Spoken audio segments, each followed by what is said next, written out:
6절에서 7절 말씀입니다.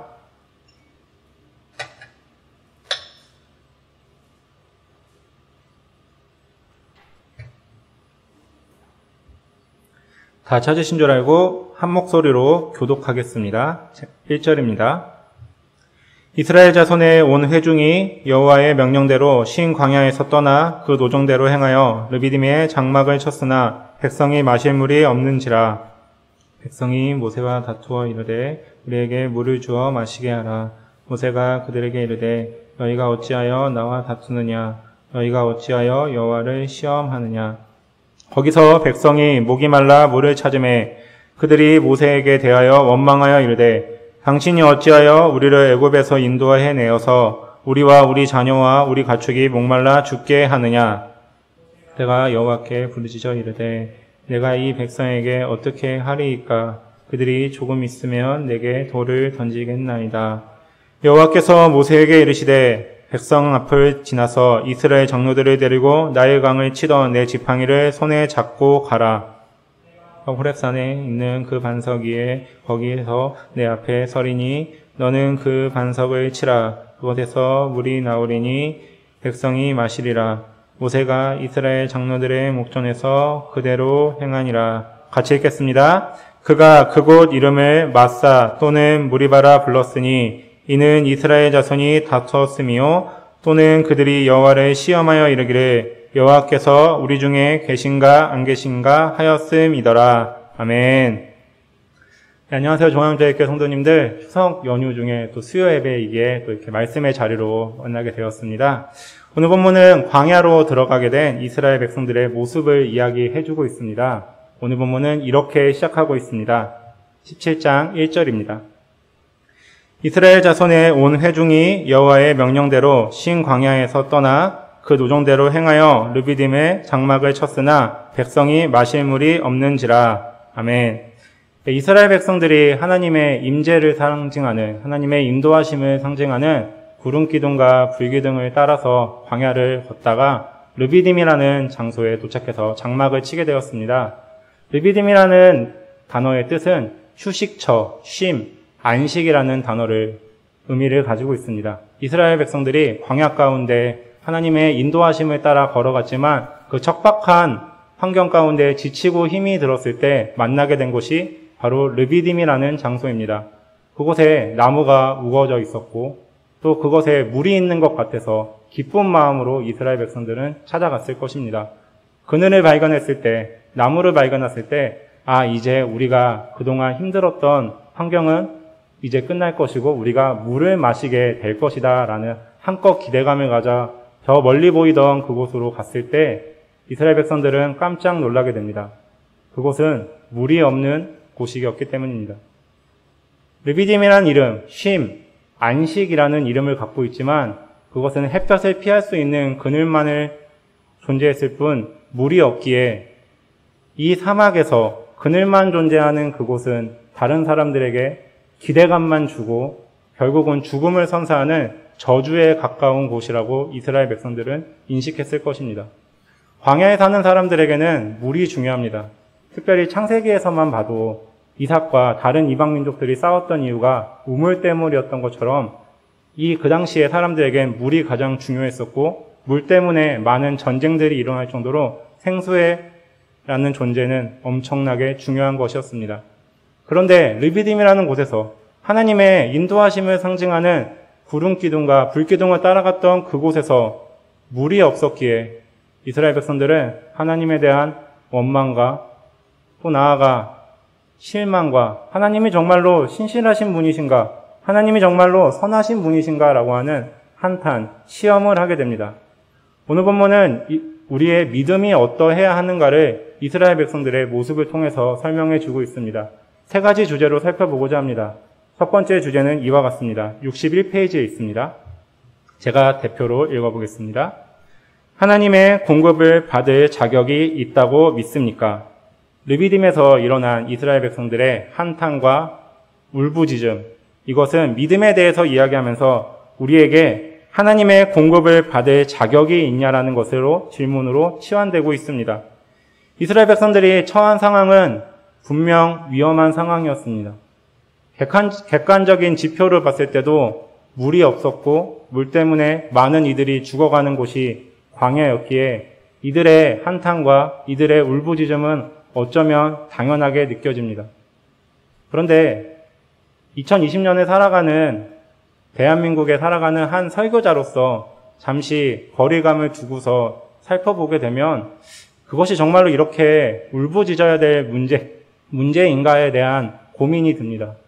왜냐하면 최근까지 이스라엘 백성들은 하나님의 크나큰 은혜를 경험했던 사람들이었기 때문입니다.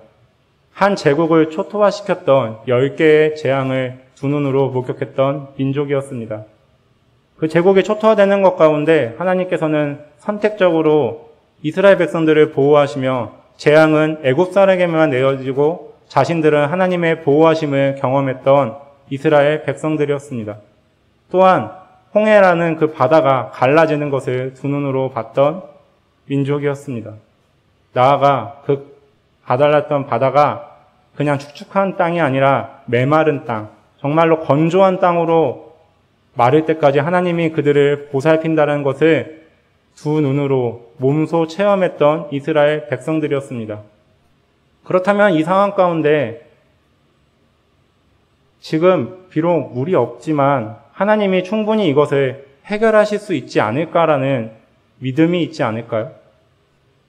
성경만을 읽으며 믿음을 가졌던 저조차도 이것이 믿겨지는데 그렇게 하나님이 해주실 거라고 기대가 되는데 왜 이스라엘 백성들은 그곳에서 원망하고 울부짖고 있을까요?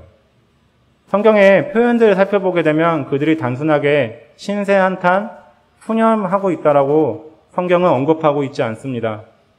그들은 주변에 지금 한 사람이 죽어가는 것처럼 자신의 눈앞에 나의 자녀들이, 가축들이 죽어가는 것처럼 울부짖으며 맹렬하게 분노감을 하나님 앞에 표출하고 있습니다. 아직 안 죽었잖아요. 그리고 하나님이 충분히 역사하실 수 있는 기회와 시간들이 있잖아요.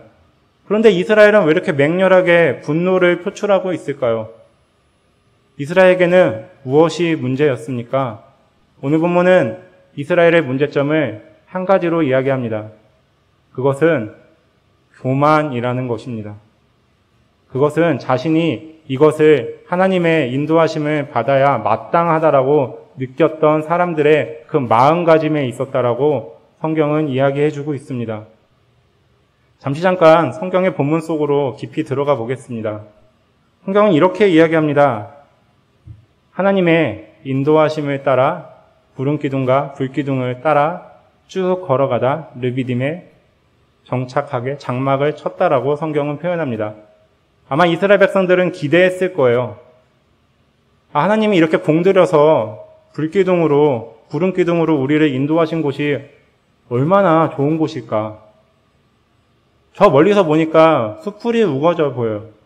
나무가 무성하게 보여요. 기대가 되는 거예요.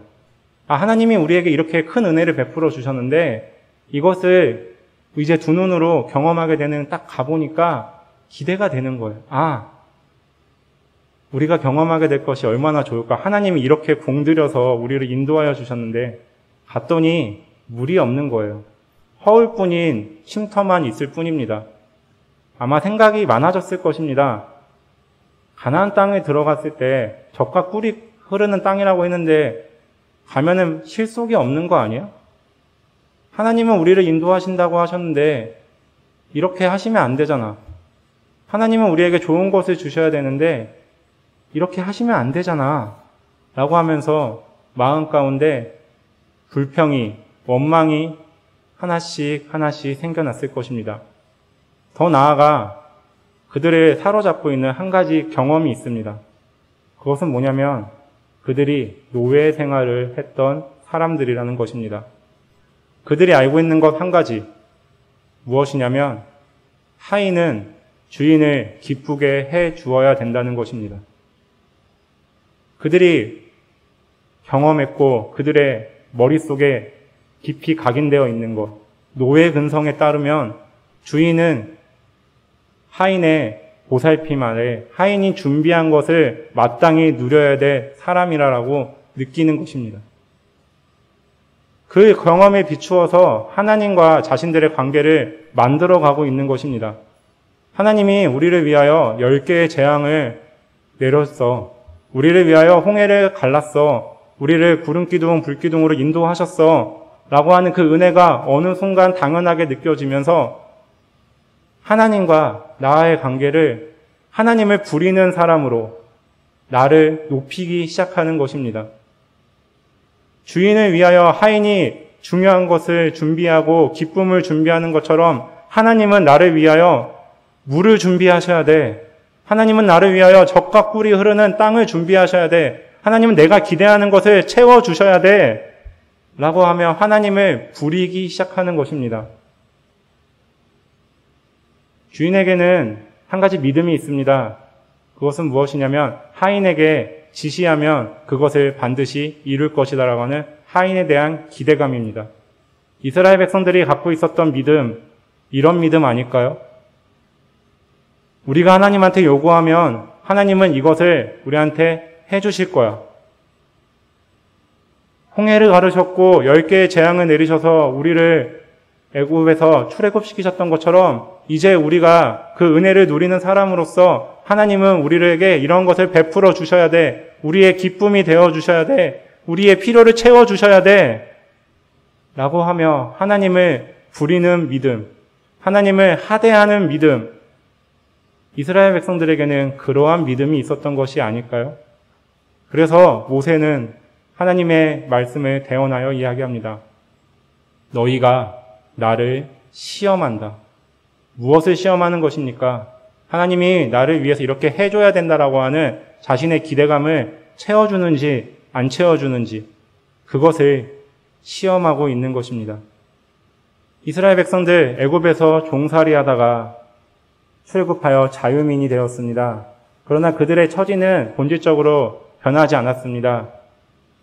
자신의 주인이었던 애굽 사람들에게 기쁨이 되었던 것처럼 온 세상 만물의 주인이시고 자신의 삶의 주인이 되시는 하나님의 기쁨이 되는 삶을 살아가야 되는 것이 이스라엘 사람들의 목적이었습니다. 그것이 찬양이고 예배였습니다.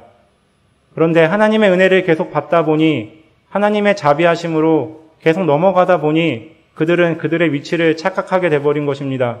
그리고 이것을 믿음이라고 생각한 것입니다. 하나님을 부려도 돼. 하나님은 우리에게 이런 것을 해주셔야 돼. 우리의 기대를 어긋나게 하니 주인이 하인한테 화를 내는 것처럼 하나님한테 맹렬한 진노를, 분노를 표출하고 있는 것입니다. 하나님, 어찌하여 우리에게 이렇게 하실 수 있습니까? 이렇게 하시면 안 되잖아요. 그들이 하나님을 넘어서서 자신이 주인이 되었다라는 것을 이야기하는 것입니다. 광야, 하나님은 이스라엘 백성들을 광야로 인도하셨습니다. 그리고 그 광야 가운데 이스라엘 백성들로 하여금 한 가지를 깨닫기를 원하신다라고 하나님은 말씀하셨습니다. 신명기 8장 2절입니다. 제가 봉독하겠습니다. 신명기 8장 2절입니다. 내 하나님 여호와께서 이 40년 동안에 내게 광야길을 걷게 하신 것을 기억하라. 이는 너를 낮추시며 너를 시험하사 내 마음이 어떠한지 그 명령을 지키는지 아닌지 알려 하심이라. 광야의 시간을 허락하신 이유 무엇인가요? 낮추시기 위함이라는 것입니다. 이스라엘 백성들이 어디서 높아졌는데요? 자신의 마음에서 높아진 것입니다. 하나님을 부리려고 하는 교만의 위치로 올라가 버린 것입니다. 자신들이 경험했던 수많은 은혜의 현장들은 내가 당연히 얻어야 된다라고 하는, 나를 위해서 베풀어 준 것이라고 하는 마땅히 여기며 높아지려고 하는 그 위치에서 낮아져야 된다는 것. 내 모습은 하나님의 종이라는 것, 하나님의 기쁨이라는 것, 하나님을 위하여 살아가야 한다는 것을 기억하게 하는 것. 그것이 광야를 허락하신 하나님의 뜻이었다라고 신명기 말씀은 이야기해주고 있습니다. 우리의 삶도 동일합니다. 어쩌면 우리는 너무나 많은 하나님의 은혜 가운데 살아가며 우리의 위치를 혼동하고 있는지 모르겠습니다. 우리 너무나 큰 선물을 하나 받았습니다. 독생자 예수 그리스도라고 하는 그 보혈의 능력입니다. 죄인의 자리에서 하나님의 아들, 딸이라고 하는 존귀한 자리로 올라갔습니다. 그런데 그곳에서 하나님의 말씀을 붙들지 않는다면, 그곳에서 예배 가운데 우리의 위치를, 하나님과 나의 위치, 창조주와 피조물의 위치를 지속적으로 인식하지 않는다면 우리는 어느 순간 그 역할을 뒤바꿔 버리는 것입니다. 나는 하나님을 부리는 사람이다. 나는 하나님이 원하는 것을 만들어내는 것을 얻어야 되는 마땅한 존귀한 사람이다. 르비딤에서 하나님은 이스라엘 백성들에게 한 가지를 알려주기 원하십니다. 믿음은 그런 것이 아니라는 것입니다. 그렇다면 믿음은 무엇입니까? 두 번째 이야기입니다. 63페이지에 있습니다. 하나님의 선하심을 믿습니까? 하나님의 선하심을 믿습니까? 이스라엘 백성들이 회복해야 될 한 가지 믿음의 본질이 있었습니다. 그것은 하나님이 선하시다라는 것입니다. 이스라엘 백성들은 그곳에서부터 시작해야 됐습니다. 하나님을 뜻대로 부리려고 하는 교만한 자리에서 내려와 하나님과 나의 관계를 올바른 관계로 만들어가기 위해서는 하나님이 누구신지를 분명하게 깨달아야 했습니다. 이스라엘 백성들은 하나님이 누구신지를 잘 몰랐던 것 같습니다. 오늘 본문은 이렇게 이야기하고 있습니다. 물이 없는 르비딤으로 갔을 때 이스라엘 백성들은 하나님께 원망하며 이야기합니다. 하나님이 우리를 애굽에서 구원하신 이유는 이곳에서 죽게 하기 위함이다. 우리를 구원하신 이유는 애굽에서 죽게 하기 위함이 아니라 이곳에서 죽게 하기 위함이다. 관계 가운데 믿음이 형성되지 않는 관계가 하나 있습니다. 그것은 나의 원수, 악인들과의 관계입니다. 그 가운데 우리가 아무리 선의를 베풀고 우리가 아무리 이익을 얻어도 우리의 마음 가운데 사라지지 않는 것 한 가지는 저렇게 행동하는 데는 분명히 이유가 있을 거야라고 하는 의심입니다. 저 사람은 저렇게 할 사람이 아니거든요.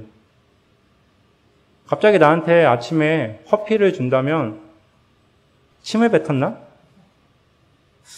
뭐지? 왜 저러지? 나한테 돈을 빌리고 싶나? 내가 아무리 그 사람한테 좋은 것을 받고 이익을 얻어도 의심이 되는 것입니다. 이스라엘 백성들이 딱 이 마음입니다. 구원을 베풀어도 의심이 되는 것입니다. 하나님은 분명히 이유가 있어. 출애굽을 하시면서 우리의 조상 아브라함의 언약을 기억하셨다라고 하는데 정말로 기억하신 거 맞아? 아닌 것 같은데? 무슨 의미가 있어? 그러다가 르비딤을 만나서 물이 없으니까 이거구나. 우리를 죽게 하려는 거구나.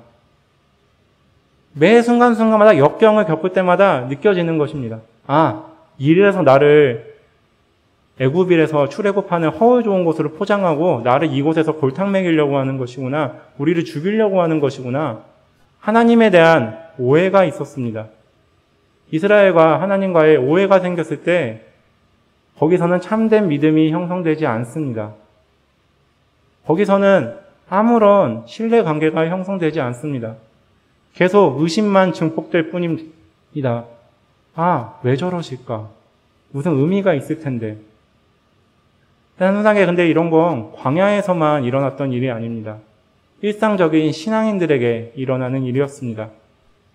예수님께서는 하나님의 존재를, 하나님의 선하심을 의심했던 사람들에 대하여 이렇게 비유를 하셨습니다. 마태복음 25장 24절, 25절입니다.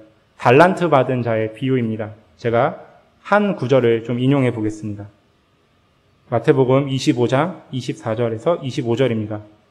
한 달란트 받았던 자는 와서 이르되 주인이여 당신은 굳은 사람이라 심지 않은 데서 거두고 해치지 않은 데서 모을 줄을 내가 알았으므로 두려워하여 나가서 당신의 달란트를 땅에 감추어 두었나이다. 보소서 당신의 것을 가지셨나이다. 예수님께서는 달란트 맡은 자들의 비유를 얘기하며 3명의 모습을 등장시킵니다. 2명은 그 달란트를 받은 것을 가지고 잘 활용해서 갑절을 남겼습니다. 그리고 한 달란트 받은 자는 고민하였습니다. 그리고 그거를 그대로 가지고 옵니다. 그랬더니 주인이 화를 내요. 이 내용만 겉에서만 훑어보면 하나님께서는 뭔가 남기는 것을 좋아하는구나. 결과를 중요하게 여기시는구나.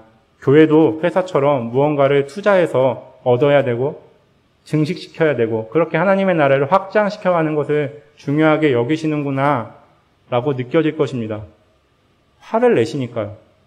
그런데 이 비유의 본뜻은 거기에 있지 않다라고 말씀하고 있습니다. 주인이 화를 낸 이유가 무엇인가요? 그것은 한 달란트 받은 종이 주인에 대하여 잘못 이해하고 있었기 때문입니다. 그래서 주인은 화를 내고 있습니다. 나를 그렇게 악한 자라고 생각하냐? 나를 그렇게 모으고 그렇게 막 다른 사람들을 괴롭혀서 착취하는 사람이라고 생각하냐? 그렇다면 네가 원하는 대로 내가 그렇게 해주겠다 라고 하며 화를 내는 주인의 모습이 등장합니다. 달란트 맡은 자는 이렇게 생각했을 거예요. 우리 주인은 악한 사람이니까 나에게 이렇게 큰 돈을 맡기는 거는 나를 트집 잡기 위함일 거야. 그러니까 이 돈을 만약에 내가 사용해서 잃어버리면은 나는 크게 혼날 거니까 그거 그대로 간직해야지. 그리고 내가 이렇게 줬는데 장사하라고 얘기하는 것도 아니고 그냥 맡긴다 그랬는데 혹시 이거를 다르게 사용해서 연도가 바뀌거나 뭔가 바뀌어서 하면 트집 잡을 것 같으니까 이거 그대로 땅에 묻었다가 다시 갖다 놔서 당신이 나에게 맡겼던 거 문자 그대로 다시 돌려드립니다. 라고 하면서 트집 잡히지 말아야지 하면서 골머리를 골동하게 생각해서 아마 그것을 다시 가져왔을 것입니다. 그리고 내심 기뻤을 거예요. 이래도 나를 혼낼 수 있어? 이래도 나를 트집 잡을 수 있어? 당신이 말한 거 그대로 다 지켰어. 라고 하면서 의기양양하게 왔을 것입니다. 그치만 화를 내세요. 그러니까 이렇게 내가 노력했는데 트집 잡혀? 그거는 종의 생각이고요. 주인의 마음은 다릅니다. 사랑하는 종이 자신에 대하여 오해하고 있음에 서글퍼서 화를 내는 것입니다. 그리고 이 본문의 전체적인 이야기를 얘기하며 예수님께서는 이 모든 이야기는 하늘 나라에 대한 비유다라고 포괄적으로 이야기합니다. 무슨 얘기인가요? 하늘 나라에 들어가기 위해서 주인 대신 하나님이 베푸신 잔치인 하늘 나라에 들어가기 위해선 주인에 대한 참된 이해와 그에 대한 신뢰가 있어야 한다는 것입니다. 믿음으로 구원받는다라고 성경은 이야기합니다. 그 믿음이 무엇입니까? 참된 주인에 대한 참된 이해입니다. 하나님에 대한 참된 이해가 있을 때 그러한 믿음이 기반될 때 그 잔치에 들어갈 수 있는 거예요. 5달란트, 10달란트 남기는 게 중요한 게 아니라 주인의 마음을 헤아리며 주인을 위하여 살아갔던 종의 그 헌신을, 그 신뢰를 가지고 하늘나라에 들어갈 수 있다라고 예수님은 비유 가운데 말씀하시는 것입니다. 이것이 믿음입니다. 이스라엘 백성들은 여기서부터 첫 단추가 잘못된 것입니다. 그러니까 교만한 자리로 올라가게 되는 것입니다.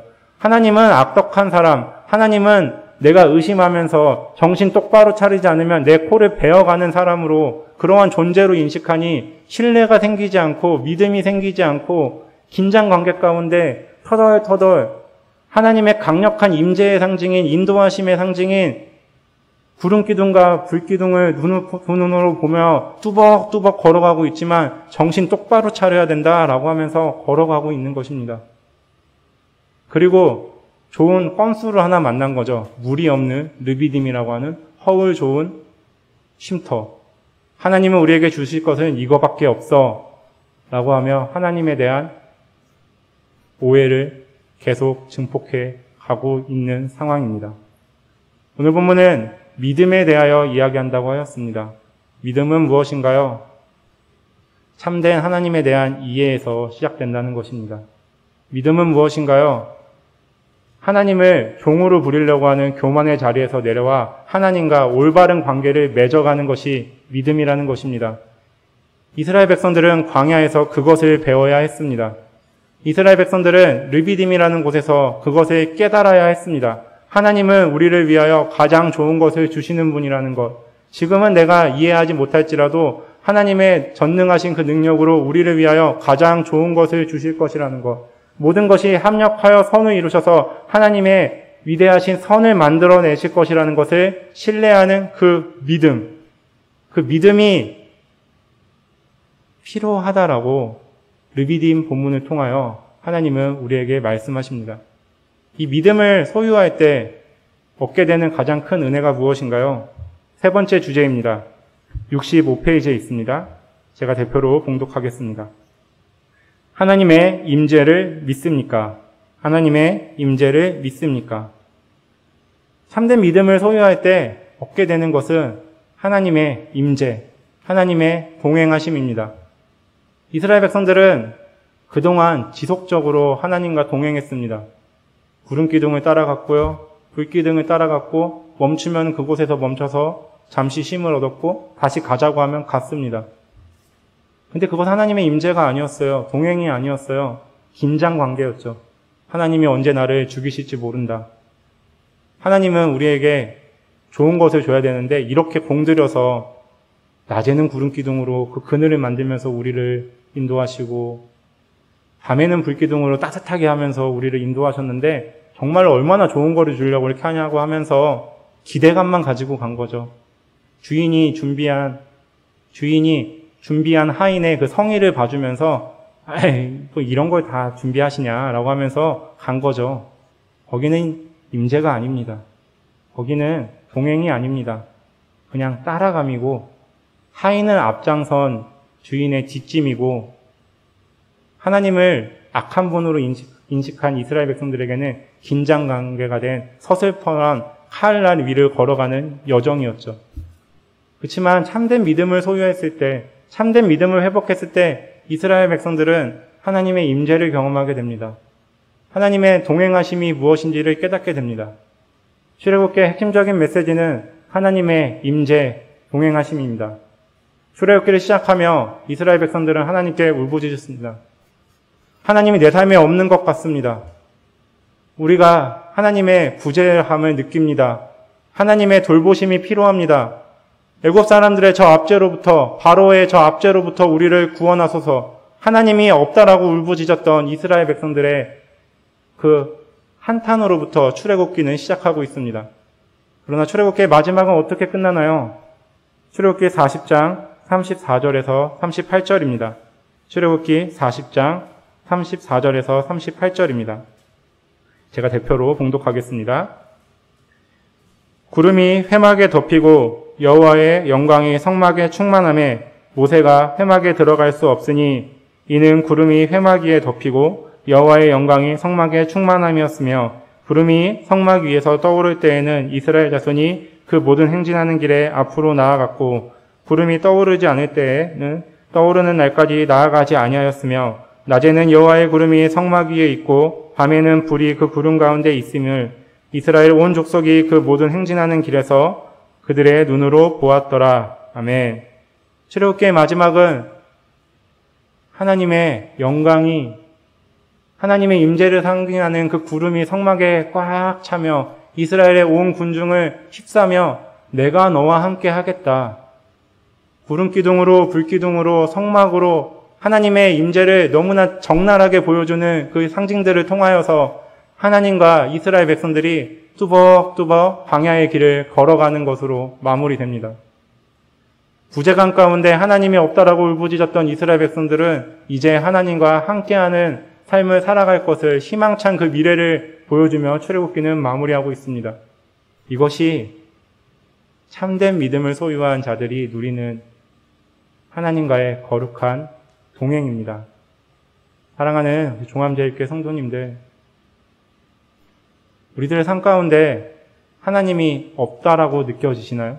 왜 나만 이런 고난 겪느냐라고 하면서 원망하고 불평이 꽉 차시나요? 그렇다면 우리가 가장 먼저 점검해야 될 것은 우리의 믿음이 과연 참된 믿음인가에 대한 것입니다. 나는 하나님을 램프의 요정 지니처럼 내가 부리는 어느 한 초월적인 능력을 가진 존재로 생각한 것이 아닌지, 내가 이렇게 깔끔하게 계획을 세워줬는데 하나님은 왜 그 뜻대로 하지 않는지, 내 계획대로 하지 않는 거지 라면서 하나님을 재촉하는 믿음을 가지고 있는 것이 아닌지, 그리고 내가 정말로 하나님을 말씀이, 성경이 예수 그리스도가 증명하신 그 하나님의 사랑을 내가 온전히 받아들이고 있는지를 점검해야 합니다. 나에게 하나님은 악하신 분인가요? 나를 괴롭히시는 분인가요?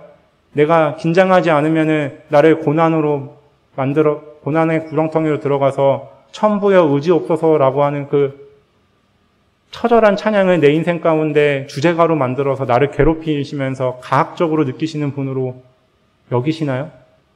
그렇다면 우리는 참된 믿음을 소유한 자들이 아닙니다. 참된 믿음은 하나님의 선하심, 하나님에 대한 올바른 이해, 거기서부터 시작합니다. 그렇다면 우리의 인생은 달라질 것입니다. 아무리 어려운 곳에 있을지라도 하나님과 함께 하시기에 나는 푸른 초장에 있습니다. 내가 사망의 음침한 골짜기로 달릴지라도 내가 해를 두려워하지 않는 것은 주의 막대기와 지팡이가 나를 안위하신다라고 고백했던 시인의 고백처럼 환경이 중요한 것이 아니라 나와 함께 하시는, 나와 동행하시는, 나를 보호하시는, 나를 인도하시는 분에 대한 믿음, 그 신뢰로 세상을 바라보는 시선이 달라질 것입니다. 우리 이것을 놓고 같이 기도하기 원합니다. 코로나라고 하는 어려운 상 가운데, 삶의 어려움 가운데 그것에 파송되는 경제적인 문제들, 핍박과 같은 다른 사람들의 차짓한 시선들, 모든 것 다 주님 앞에 내어놓고 정말로 내가 하나님과 나와의 관계를 바로 세우는, 말씀 가운데 증명된 그 하나님을 의지하는 이번 일주일이 되기를 같이 기도의 자리로 나아가기를 원합니다. 우리 같이 기도드리겠습니다. 기도드립니다. 은혜와 사랑이 풍성하신 하나님, 주님, 우리의 삶 가운데 함께 하시며 동행하시며 우리를 인도하시는 주님, 주님이 나와 함께 하심을 알고 있음에도 불구하고 나는 힘든 시기를 보내고 있다라고 하며 원망하고 불평했던 시절들이 나에게 있었는지 모르겠습니다. 주님, 나의 과거의 모습들을 주님 앞에 내어놓고 회개의 자리로 나아갑니다. 주님, 나는 주님을 나의 하인처럼 하대하지 않았습니까? 주님, 나는 주님을 선하신 분이 아니라 나를 괴롭히는 분이라고 하며 주님에 대한 오해를 계속해서 겹겹이 쌓아가지 않았습니까? 주님, 그것 때문에 내 삶이 힘든 것이 아닌지 말씀에 비추어 다시 한번 돌아봅니다. 주님, 내가 주님을 향한 올바른 시선을 회복할 수 있게 하여 주옵소서. 주님을 향한 참된 믿음을 회복할 수 있게 하여 주옵소서. 그곳에서 예배가 시작되고 그곳에서 우리의 신앙생활이 시작되고 그곳에서 우리의 경건생활이 시작되오니 우리의 삶 가운데 임재하신 하나님을 기대하며 주님, 우리의 삶을, 우리의 시선을, 우리의 신앙을 새롭게 하여 주옵소서. 주님, 기도의 자리로 나아갑니다. 주님, 우리의 삶 가운데 지쳐서 쓰러져 있을지라도 우리를 세우시며 우리를 회복시킬 주님을 바라봅니다. 그분은 나의 아버지이시오. 그분은 나의 선하신 나의 목자이시오. 그분은 나의 영원한 보호자이시오. 인도자이심을 기억하는 오늘 예배의 순간이 될 수 있도록 주님 붙들어 주옵소서.